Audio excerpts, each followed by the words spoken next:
ठाणे शहरामध्ये काल धुळवडीचा उत्सव प्रचंड मोठ्या प्रमाणात दिसून आला. ठाणे शहराप्रमाणेच कळवा परिसरामध्ये देखील रंग दे कळवा या कार्यक्रमाचं आयोजन करण्यात आलं होतं.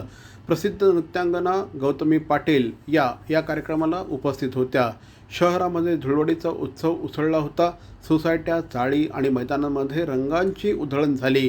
कळवा पारसिकनगर येथे राष्ट्रवादी काँग्रेसचे नगरसेवक अभिजित पवार यांच्या पुढाकाराने रंग दे कळवा या कार्यक्रमाचं आयोजन करण्यात आलं.